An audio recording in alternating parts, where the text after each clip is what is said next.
সম্মানিত প্রিয় দর্শক বন্ধুরা, সবাইকে স্বাগতম। চলে আসলাম আজকের গুরুত্বপূর্ণ আবহাওয়ার রিপোর্ট নিয়ে।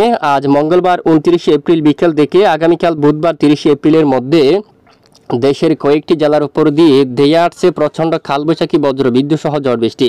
পাশাপাশি পরবর্তী 3 দিনের মধ্যেও দেশের বিভিন্ন এলাকায় বজ্র বিদ্যুৎ সহ বৃষ্টিপাতের পূর্বাভাস দিয়েছে আবহাওয়া অধিদপ্তর। তো আমরা সরাসরি লাইভ স্ক্রিন থেকে দেখে নেব আজ ও আগামীকাল কোন কোন জেলায় ভারী বৃষ্টিপাতের সম্ভাবনা থাকবে, বা আজ রাতে কোন কোন জেলায় তীব্র কালবৈশাখী বজ্র সহ বৃষ্টিপাতের সম্ভাবনা থাকবে। তো অবশ্যই ভিডিওটি কোন জেলা থেকে লাইভ দেখছেন অবশ্যই কমেন্ট করে জানিয়ে দেবেন। আর আমাদের চ্যানেলে নতুন দর্শককে এসে থাকলে অবশ্যই চ্যানেলটি সাবস্ক্রাইব করে রাখবেন।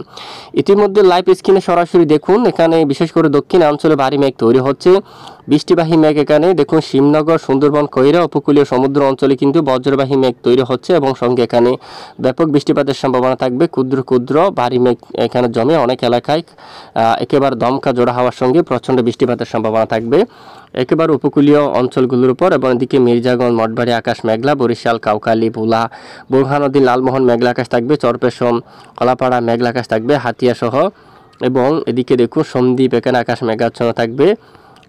এরপরে ফটিকছড়ি উপজেলার দিকে, তারপর মানিকছড়ি, লংগদু, কাকড়াছড়ি, দিঘিনালা, রাঙ্গামাটি, বিলাইছড়ি, হাটহাজারী, চট্টগ্রাম, এখানে অধিকাংশ এলাকায় আকাশ প্রচণ্ড মেঘাচ্ছন্ন হতে পারে। সঙ্গে চট্টগ্রাম, খুলনা, বরিশাল এই 3 বিভাগের কিছু কিছু এলাকায় বজ্রবিদ্যুৎ সহ বিক্ষিপ্ত আকারে ঝড় বৃষ্টিপাত থাকার সম্ভাবনা রয়েছে।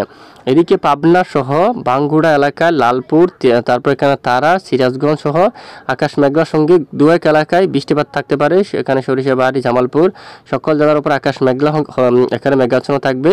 বা রাজশাহী বিভাগের পশ্চিমের অনেক এলাকায় বজ্র বিদ্যুৎ সহ বিক্ষিপ্ত আকারে ঝড় বৃষ্টিপাতের সম্ভাবনা থাকবে। এছাড়া দেশের অন্যান্য এলাকায় আকাশ প্রায় পরিষ্কার থাকতে পারে, তবে মেঘের আনাগোনা থাকতে পারে দেশের বিভিন্ন অঞ্চল জুড়ে।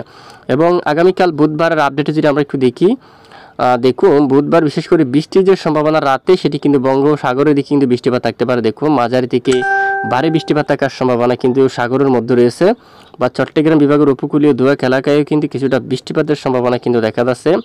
আগামীকাল থেকে দেখতে পাচ্ছি এখানে অনেক এলাকায় মেঘলা আকাশ হতে পারে। খুলনা, বরিশাল, যশোর, সাতক্ষীরা, শিবনগর, সুন্দরবন, কইরা, মঠবাড়িয়া, ফরিদপুর, শাইলকুপা, পাবনা, নাগারপুর, এখান দেখুন কাপাসিয়া, কিশোরগঞ্জ, ময়মনসিংহ সকল জেলার উপর কিন্তু আকাশ মেঘলা হতে পারে। এরপরে দুপুর পর দেশের উপর বিক্ষিপ্ত বৃষ্টিপাত শুরু হতে পারে। তখন কিন্তু উত্তর অঞ্চলের দিকে বজ্রবাহী মেঘ তৈরি হয়ে বিক্ষিপ্ত বৃষ্টিপাত শুরু হতে পারে। পাশাপাশি রাজধানী ঢাকা সহ কাপাসিয়ার দিকে এবং নরসিংদী এলাকা, ব্রাহ্মণবাড়িয়ার দিকে, নাসিরনগর, কাতিয়াদি, কিশোরগঞ্জ এই সকল জেলার উপর কালবৈশাখী বজ্রসহ প্রচণ্ড আকারে বৃষ্টিপাত থাকার সম্ভাবনা কিন্তু রয়েছে। এবং 30 তারিখ নাগাদ বিকেল বা রাতের দিকে চট্টগ্রাম বিভাগের উত্তরের কিছু কিছু এলাকা জুড়ে বজ্রসহ বৃষ্টিপাত থাকার সম্ভাবনা। লংগদু, দিঘিনালা, কাকড়াছড়ি, মানিকছড়ি, ফটিকছড়ি, চাগলনাইয়া, বেলুনিয়া বা আশেপাশের অনেক এলাকায় ব্যাপক বজ্র বিদ্যুৎ সহ প্রচণ্ড আকারে বৃষ্টিপাত থাকার সম্ভাবনা রয়েছে। এরপরে আমরা যদি একটু দেখি, এরপরেও দেখুন 1 বা 2 তারিখ নাগাদ দেশের দক্ষিণে বরিশাল সহ 2-1 এলাকায় বজ্রসহ বৃষ্টিপাত থাকতে পারে। মূলত আপাতত কয়েকদিন দেশের বিভিন্ন এলাকায় শুরু হতে পারে কালবৈশাখী আকারে বিক্ষিপ্ত আকারে ঝড় বৃষ্টি। এবং 2 তারিখ নাগাদ যদি আমরা একটু দেখি সারাদিন, দেখুন 2 তারিখের আপডেটেও দেশের বিভিন্ন এলাকায় কালবৈশাখী ঝড় বৃষ্টিপাত শুরু হতে পারে। মূলত দেশের অধিকাংশ এলাকায় আকাশ পরিষ্কার থাকতে পারে, একেবারে রোদ উঠবে। এরপরে হঠাৎ করে মেঘ তৈরি হয়ে কালবৈশাখী ঝড় বৃষ্টিপাত ঘটার সম্ভাবনা থাকবে দেশের বিভিন্ন অঞ্চল জুড়ে। দেখুন এ হচ্ছে মূলত আপডেট। এরপরে আমরা একটু আপনাদেরকে দেখিয়ে দিচ্ছি বঙ্গোপসাগরের পরিস্থিতি কেমন থাকতে পারে। আমরা সরাসরি চলে যাব দমকা জোড়া হওয়ার আপডেটে।